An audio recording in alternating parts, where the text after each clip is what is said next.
अरे जल्दी आओ रे। ओ नाना काहे बोलासिया रे, ओ नाना काहे बोलासिया रे, जाबो रे बनारस अनबो रे अनारस तोहरे खिलाइबो रे।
बोलासिया बोल काहे बोलाइसे सुन ले तो ओ नतनी काहे भुलाइलू छे, ओ नतनी काहे भुलाइलू छे, कई बोरे काचल किन बोरे काचल तोरे पिनाई, ओ कई बोरे काचल किन बोरे काचल तोरे पिनाई।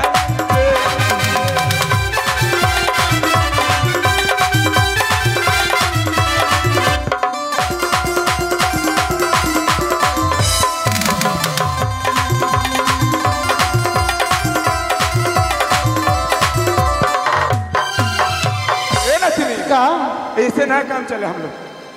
का करे के पड़ी बोल। अरे हम लोग को काम धंधा है ना। का काम? अरे हम लोग को एका और का मिलेगा, ओ ना करेगा तब ना पैसा मिले हम लोग को। वो तो बात सही है नाना। तब का करे के पड़ी? कहाँ लड़का मिली अभी? कहाँ मिली? हाँ अरे हम लोग जाने पड़ेगा बंगाल।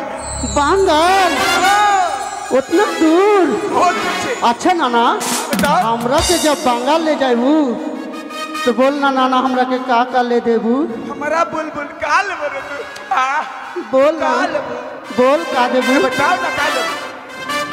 तेरे के जितना सामान लेबो उतना ही दे देबो तेरे के। हम का ले जानते रे? हाँ बताओ। हम कमर के बिछा ले, हाथ के बाला ले, हार ले देबू ना नाना? ना सिर्फ हमारा नजर काहे ना देबो तेरे के सब सामान दे। सब देबू तब जाए। सुन लो का?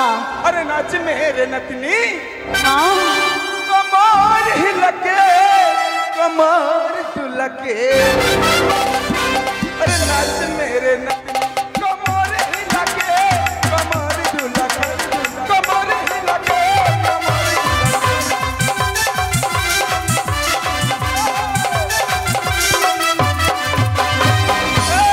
का? हाथ में घोड़ी दबो चक में चश्मा, हाथ में घोड़ी दबो चक में चश्मा, अरे हो का? चक में चश्मा देबो नतनी। अच्छा अच्छा माथा में फीता, अच्छा और का देबू? अरे नाच मेरे बोल बोल कमर हिलके कमर डुलके, कमर हिलके कमर हिलके।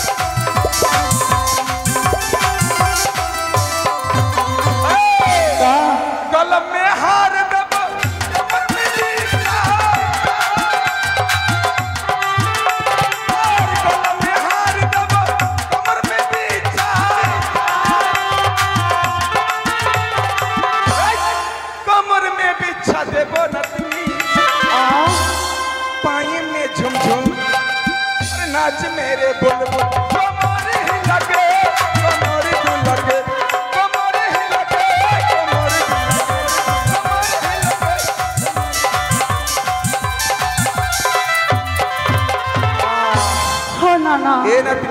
का बुढ़ा हो गल बा ना हाँ उठ जा काहे हो नाना टूट जाए उठ इतना बार तो रहो जोन ए नतनी का ए देखो हाँ अरे हम लोग तो बंगाल जाने पड़ेगा तो ट्रेन पकड़ना पड़ेगा ट्रेन से जाए वो देखो फोटो वाला है ना हाँ वो फोटो ओ भैया फोटो वाला रुकिए हम लोग जाएगा हाँ जल्दी बुलाइए हाँ रुकिए आओ फोटो नहीं टोटो हाँ रुकिए टोटो भाई रुकिए ए नतनी चलो ये नतनी का ये तो हम लोग प्लेटफॉर्म में आ गया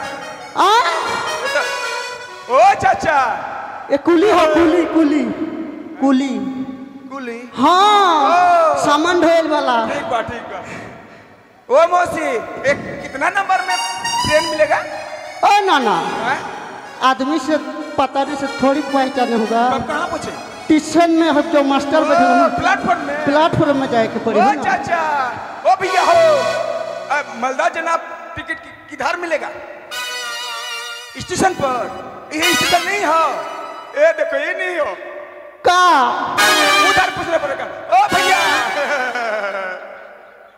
ऐसा आदमी नहीं देखल छे तुम लोग नहीं देखल छे यही हंस नाना हाँ टिकट काटिए ना हाँ टिकट मिल गया हाँ 4 नंबर प्लेटफॉर्म में 4 नंबर में आई देखो कौन सा ओ देखो 4 नंबर हाँ ओ ओवर ब्रिज पार करके पड़ी चलो हाँ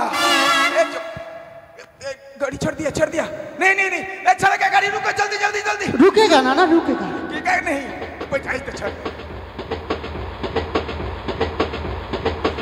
बैठ ये तो नहीं ऐसा ही लगता है तेरे नहीं तेरे ना चलता नाना ऐसे चलला हाँ और आगे से ना हिला तो साइड में हिला चला काहे है नाना दो साइड में जो है ना बड़का पाथर है ना वही खातिर यही तरह होता इतना चल ये देखो कितना गधा है ना गधा नाना देखो कितना सामान दौड़ के भागता देखो कितना पेड़ उड़ भागता देखो बढ़िया लगता नाना यही लगता बंगाल हो नाना ये देखो वर्धमान आ गया देखो फरक का पार हो गया नाना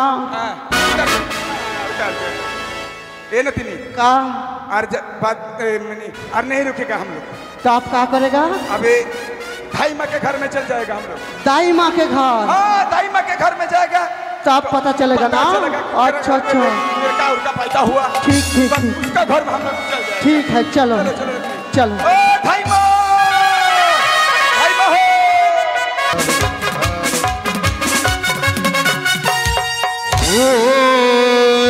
सर्वमंगलमंगलस्य सर्वात् शिवे सदिगस्तंभे गौरीनारायण नमस्तुते पिता सर्गपिता धर्मपिता हि परमं तप प्रीतर्विद्मा प्राणिप्यन्त सर्वतप जननी जन्मभूमि सर्गादेवी गौरीयो सीमा ॐ नमो शिवाय नमः ॐ नमो शिवाय नमः ॐ नमो शिवाय नमो नमः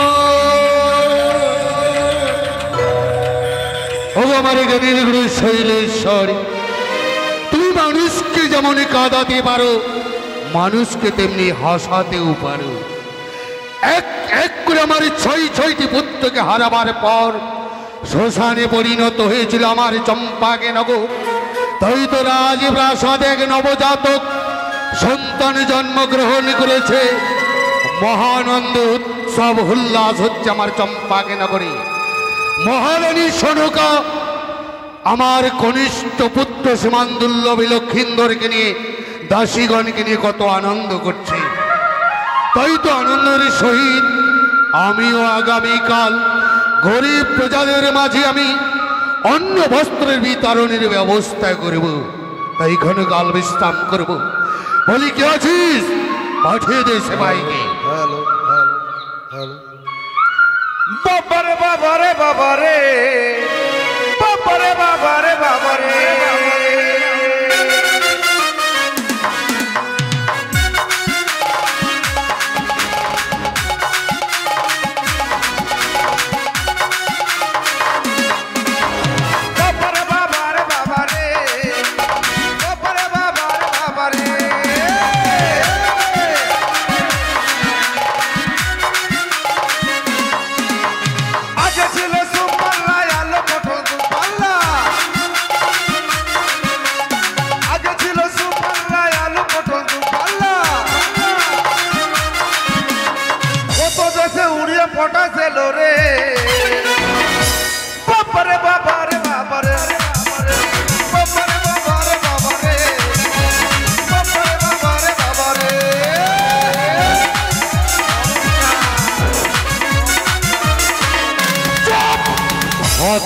ছাড়া কোথাকার।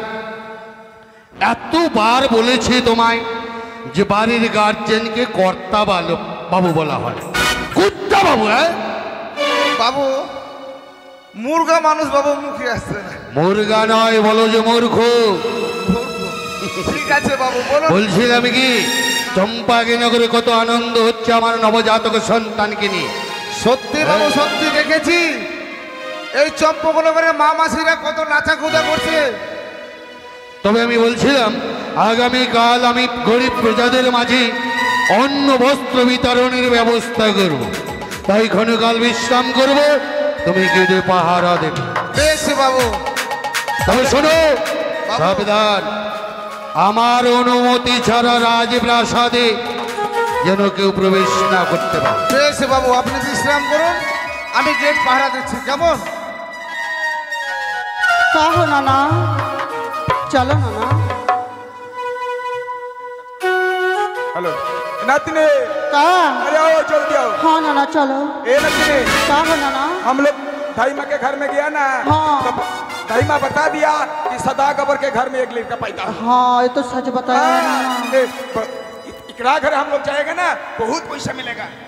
बड़का आदमी है ना? आदमी है ना? हाँ चलो। अरे ए नातिने, हाँ ये देखो लिखा है ना, हाँ ये तो लिखा है। हाँ ये बड़का मकाम है ना, हाँ ये सदागबर के घर। यही है, यही है, बुलाओ बुलाओ यही है बुलाओ। नाना। हाँ। इतना बड़का घर जब है तो आदमी कितना बड़का बड़का होकेला? अरे गजब बात बोलता है तू। काहे? अरे आदमी इतना होता है, मकाम ओ मकान बड़ा होता है तो नाना हाँ। इतना बड़ा घर में अगर कोई को बुलाए तो सुने ना सके, तो बेल आइकन है ना, बेल दबाए के पड़ी। हाँ, कलंग बेल दबा दो। हाँ ठीक है नाना। हाँ। सारण बेल इतना छोटा वही है, वही है। वही है ना? हाँ, दबा दो, ठीक दबा है, दबा दिया नाना। শালার বেটা শালা রে, এভাবে আমার শালা পাছায় দরজায় লাথি দেয়। কে আছিস বে? ए भैया हो, हम लोग पमरिया আছে पमरिया। हाँ কি ভাষায় কথা বলছিস রে বাবা? কিরিমিরির কথা বলছিস? जल्दी डोर खुलिए, जल्दी आइए। ए भैया ये ঠিক আছে দাঁড়াও। ए भैया এই, দূরে দূরে না, না। দূর থেকে কথা বলো। ये आदमी हम लोग को नहीं पहचानता है। रुकिए रुकिए, কোথা থেকে আসছো? हम लोग হ্যাঁ हमारा घर, ঘাড়? हमारा घर, কোন লোক রে বাবা ঘাড় বলছে? हमारा घर दरभंगा আছে। ডাল ভাঙা? हाँ জাতিতে কি জাতি? हम लोग पमरिया আছে। पामरिया আছে पामरिया। শালার বেটা কি বলছো? পায়ে মারতে বলছো? रात दिन हाँ बांग्ला आदमी नहीं समझता है। পায়ে মারবো? पामरिया আছে, पामरिया আছে, हाँ पामरिया আছে, हाँ।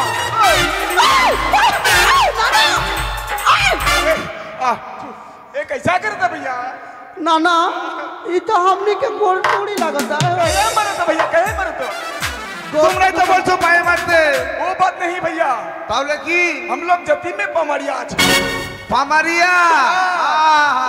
बो- बो- लड़का उड़का है, लड़का उड़का। আমাদের এখানে নেছাড়া নেই। वैसा नहीं नाना। अच्छा आपका बाबू है?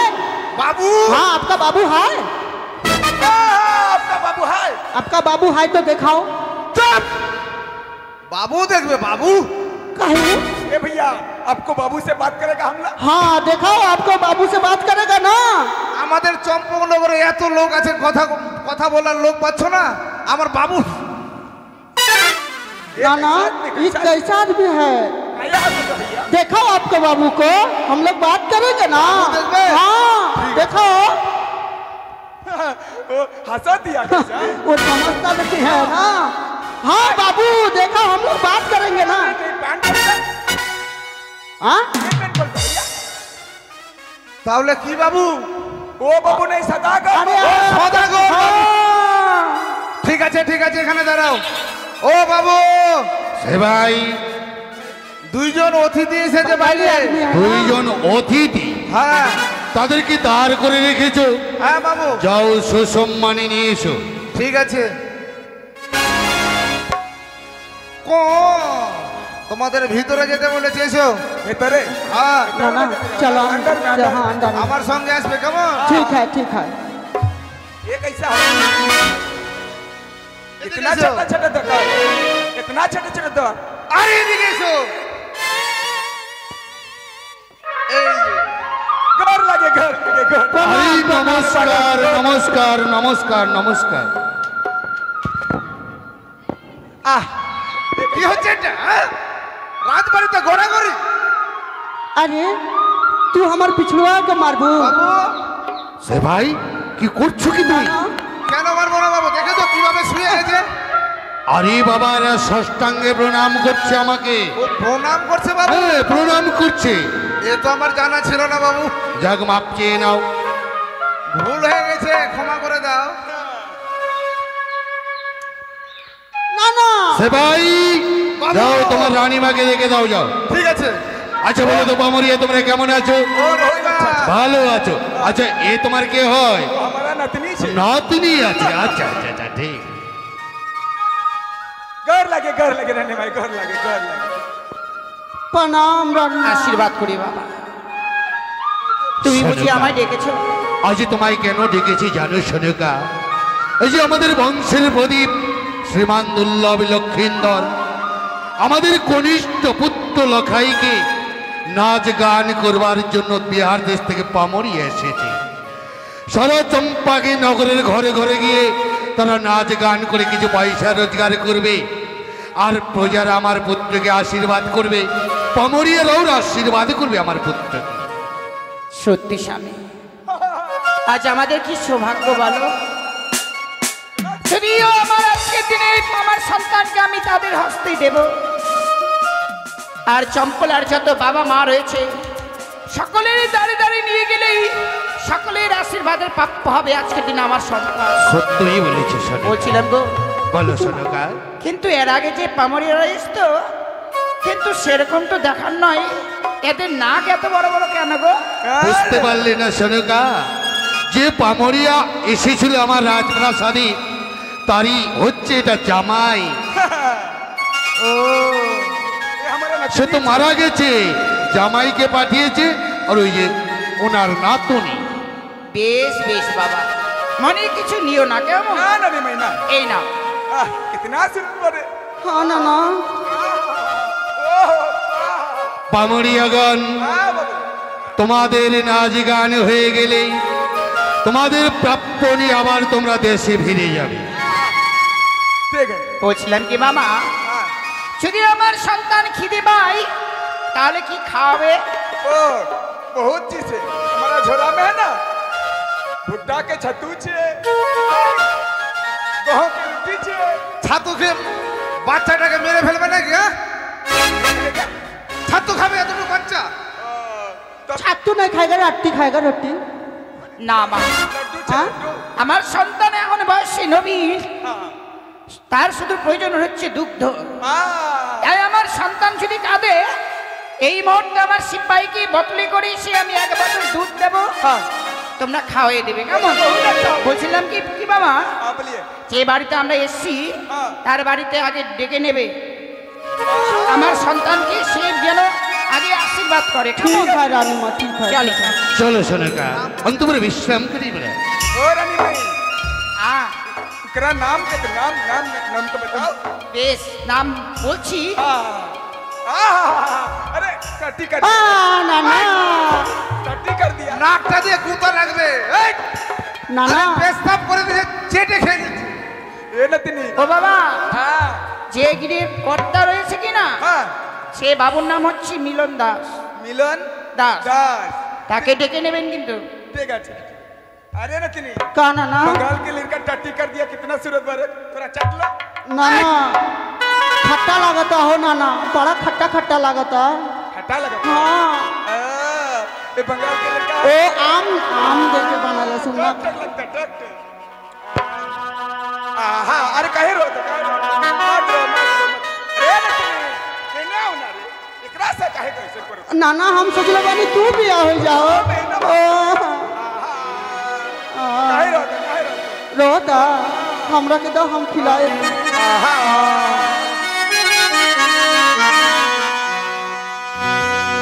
अरे जल पी पी के बच्चा हाँ तू काहे रोता रे जल पी पी के के बच्चा अरे जल पी पी के बच्चा काहे रोत रे जल पी पी के बच्चा काहे रोत रे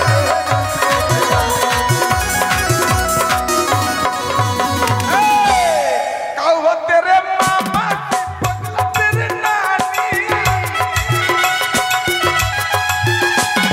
काऊ हो तेरे मामा की पगला तेरे नानी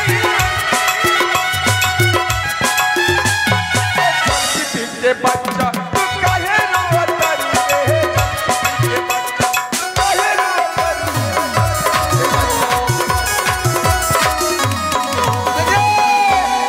का हो কি কে কেরমের ভাষায় তো গান করলে বুঝতে পারবে আমাদের এই চম্পকনগরের মামাসিরা বুঝতে পারছে তোমাদের ভাষা বাংলাদেশে তো বাংলা ভাষায় গান করো वो बुंगला बोलेगा হ্যাঁ, वो बुंगला बोलेगा बोलिए नाना बंगला বাংলা বাংলা बंगला বাংলা कहाँ বাংলা वही ना बताया बंगला हम लोग थोड़ा थोड़ा बंगला जानता হ্যাঁ হ্যাঁ হ্যাঁ आ ये कहा वो बोलता बुंगला बोलो हाँ वही तो बोले बंगला और थोड़ा थोड़ा बोलता है हम लोग ठीक है अब ठीक तू है एक काम कर लो का ये मिलन का नाम मिलन मिलन का मिलन दास और मिलन दास के गदी में लेके जाना अच्छा अच्छा और 500 रुपया मांग लेना 500 नहीं होगा 1000 5,000 हाँ। वो तो बहुत अच्छा है ना वो खुशी से देगा तो मिलन बाबू इधर आ जाना हम लोग बिहार देश से आया ना हाँ हमारा नतनी जाएगा और ये लड़का छोटो लड़का का आशीर्वाद दे देना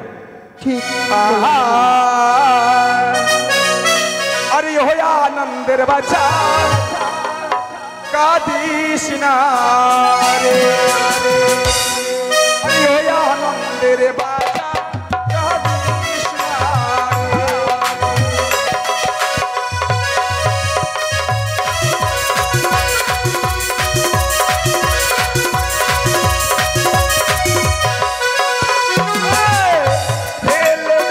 मामा रे बोसे बचा मारे मिलन बाबू मामा रे बोसे बचा मारे আর মামার কোলে যাইবার লেগে ছেলে তোহা তোহা কাঁদে রে ও আনন্দের বাছা কাঁদিস না রে আরে হোয়া আনন্দের বাছা কাঁদিস না রে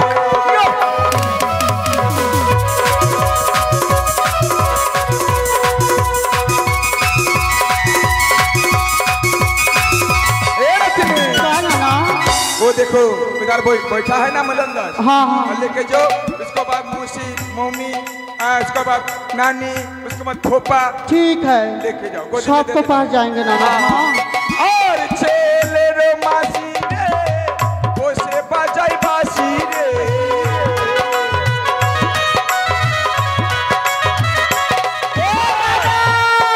आहो मिलन बाबू आइल बा नहीं ख्याल बाबू तो 18 बाबू जार घर में बा हाँ 18 बाबू था एक काम कर नाना हाँ बताओ अभी हाँ श्यामल बाबू को बुला सेमल बाबू हाँ और सेमल बाबू है ऐसे कार देखा हो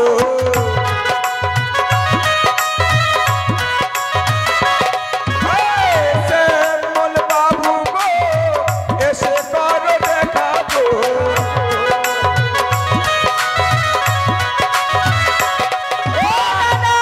का भइलो अरे एक बात हाँ का बात बताओ श्यामल बाबू आइल बा नहीं ख्याल बाहो नहीं खाए हाँ और एक काम कर हाँ बताओ वो क्या पुकुर है ना हाँ किया पकड़ क्या पुकुर से रतन बाबू आए हैं हाँ रतन बाबू रतन बाबू को बुलाओ हाँ ये मिलन बाबू 100 रुपया दिया है ना और ठीक है विक्रम घरे आए हाँ और रतन बाबू किधर छे वो देखो रतन बाबू इधर बैठल छे देखो हाँ ए नतनी 500 रुपया ले लेना इधर बैठल रह जाओ जो ओए देखो देखो इधर আর ছেলে রে মাসি রে বড় হাসি খুশি রে এই যে তোর বাবু আর ছেলে